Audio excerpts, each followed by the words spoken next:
Assalamualaikum warahmatullahi wabarakatuh. Kembali lagi bersama saya Ferry di channel YouTube Bapak Kefatir Nurseri. Di hadapan saya teman-teman, ini adalah varian anggur Gosvi ya.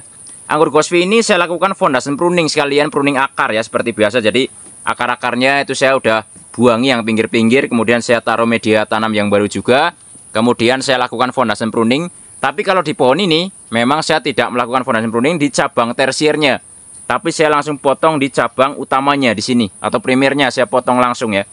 Ini kan awalnya adalah anggur yang saya tanam menggunakan model tralis ya. Tapi karena suatu hal ya tempatnya makin sempit, makanya saya lakukan fondation pruning tapi di cabang utama dari pohon anggur Gosvi ini.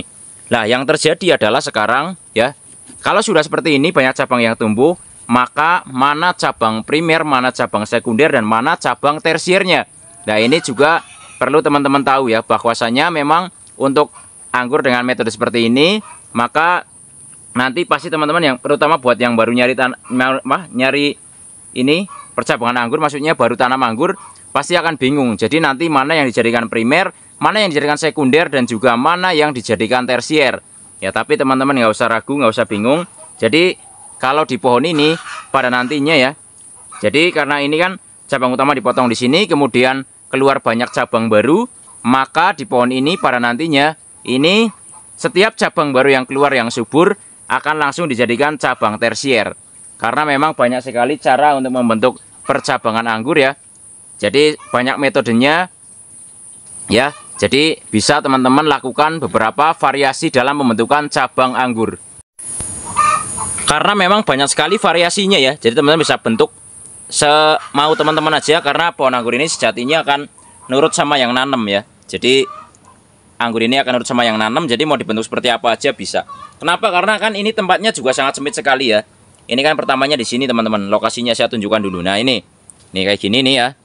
Nah, kemudian tersiernya naik ke atas, tapi karena tempatnya makin sempit ya, ada beberapa varian anggur baru di sebelahnya. Nah, tempat saya kan tempat sempit, jadi harus bisa berkreasi bagaimana harus pembentukan cabangnya itu agar bisa banyak varian yang tertanam di sini.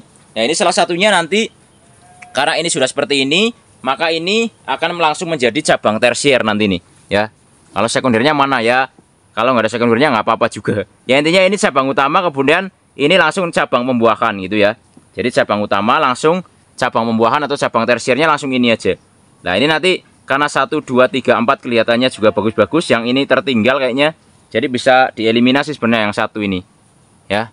Tapi kita lihat dulu nanti apakah ini bisa ngejar yang lain atau tidak. Tapi sementara yang bagus ada 4 cabang ya.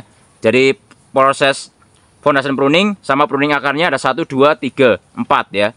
Nah sebenarnya ada opsi kedua, yaitu kita tetap sama, bentuk sama seperti awal ya.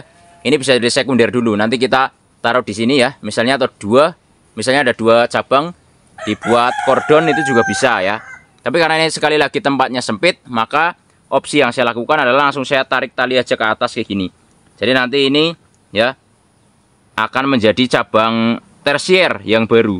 Nah ini ya, mungkin bakal ada yang dieliminasi, mungkin satu ya yang ini ya, karena terlalu tertinggal. Kalau yang lain subur-subur kelihatannya. Dan ini nggak masalah juga. Ini mungkin saya udah pernah ya buatkan video bagaimana cara fondation pruning dan juga pruning akar bersamaan. Tapi karena di ini video kali ini saya akan tunjukkan bagaimana setelah cabang ini diperbarui ya, dan ini menjadi seperti ini, maka teman-teman nggak usah bingung. Maka setiap cabang baru yang tumbuh kita langsung jadikan cabang pembuahan aja atau cabang produksi. Jadi bisa dibilang nanti ini adalah cabang tersier aja atau cabang produksinya. Ini biasa juga dibentuk-bentuk di cabang-cabang anggur-anggur tabu lampot ya. Itu biasanya dibuat cara kayak gini juga sama. Karena kan kalau kita tempatnya sempit, kita tentu saja tidak mengharapkan bagaimana buah ini bisa banyak atau terlalu banyak. Kita ngikutin tempatnya saja atau tempat tanamnya saja. Ya, jadi memang karena tempat tanamnya ini kan sempit, maka mau tidak mau ya, ini kita harus memaksimalkan tempatnya. Bagaimana caranya agar tempat yang sempit tetap bisa kita tanami anggur. Jadi walaupun banyak varian, kebunnya sempit, tapi tetap bisa berbuah walaupun buahnya nggak banyak. Tapi kita melakukan ibaratnya pembagian tempat ya. Yang penting nanti pembagian cabangnya bisa rata sama sinar matahari ya. Walaupun buahnya nggak banyak ya, itu adalah salah satu tips juga bagaimana kita kebunnya sempit tapi tetap bisa banyak varian. Jadi kalau teman-teman mengalami seperti ini sama ya, ini ada dua pilihan ya. Yang pilihan utama aja, yang utama bisa kita gunakan satu cabang primer lagi ya. Setelah pembentukan cabang ini, maka bisa kita tarik satu untuk jadi cabang primer lagi ya.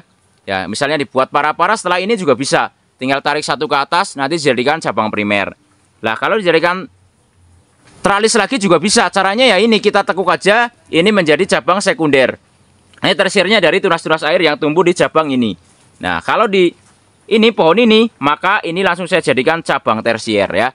Jadi ini adalah cabang utama, langsung cabang pembuahan. Cabang baru yang tumbuh langsung saya jadikan cabang produksi atau cabang pembuahan. Nah, ini adalah salah satu cara juga untuk menghemat tempat ya. Jadi kita nanti tidak berharap buahnya akan banyak-banyak banget, yang penting nanti ada buahnya.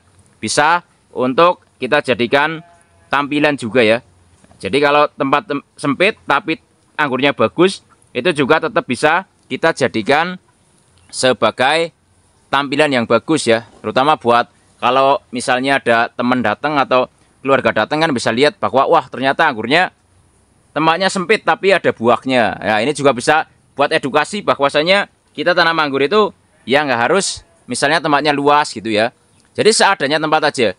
Jadi kita mengkondisikan tempat aja, nanti kita kondisikan bagaimana percabangannya. Nah, jadi nanti pohon ini akan saya langsung tarik tali ya. Nah, ini saya geser ke sini, nanti tersiernya langsung saya arahin ke atas semua. Ya, intinya bagaimana caranya tempat sempit tapi tetap bisa produktif ya. Dan juga bisa bagus. Nah, itu adalah beberapa cara untuk membuat percabangan anggur, banyak caranya ya. Jadi nggak ada cara yang pasti, silakan berkreasi aja. Saya udah selalu bilang bahwa tanam anggur itu ya, anggur itu akan nurut sama yang nanam. Jadi sebisa mungkin kitalah yang ngatur percabangannya, bukan pohon anggurnya yang ngatur kita. Jadi kalau kita ngikutin pohon anggur ini, ya nanti ya percabangannya akan berantakan gitu ya. Atau bisa dibilang berantakan betul ya. Jadi nanti perawatan, pemupukan, pemanenannya semuanya susah, pruning juga susah. Tapi kalau kita yang ngatur ya, walaupun cabangnya sedikit, tapi tetap kalau kita atur nanti bisa rapi, pembuahannya juga akan rapi juga, perawatannya rapi, kemudian pruning buahnya rapi ya, pemanenannya juga rapi. Tata letaknya juga akan rapi. Dilihat jadi akan serasi ya antara penempatan, percabangan ya, dan juga nanti ada buahnya, dan dia akan tertata rapi. Walaupun tempatnya sempit tapi akan tertata dengan rapi. Nah, itulah salah satu tips ya mungkin teman-teman ya, buat yang ragu untuk melakukan pembentukan cabang ulang pada pohon anggurnya. Sekarang nggak usah ragu aja. Kalau sudah tua pohonnya, memang harus kita lakukan pruning akar. Sudah pernah saya buatkan videonya. Jadi akar-akar yang pinggir ini kita buang, kemudian kita ganti media yang baru ya, hanya di pinggir aja. Sekalian kita potong cabang utamanya. Jadi nanti pohon ini akan mengeluarkan akar baru, sekalian mengeluarkan cabang baru. Jadi pohonnya jauh lebih sehat ya. Kita full total istirahatkan pohon ini. Jadi nanti 2-3 bulan ke depan, kalau memang sudah subur lagi, bisa kita buahkan lagi. Itulah salah satu cara untuk mengistirahatkan pohon agar tetap produktif sampai umurnya ini panjang ketika tanam di planter bag atau di pot. Ya, sekian video kali ini, semoga bisa bermanfaat. Jangan lupa like, subscribe, komen, dan share agar channel ini makin maju dan berkembang. Wassalamualaikum warahmatullahi wabarakatuh. Salam pengangguran dari saya Ferry, Purwokerto, Jawa Tengah.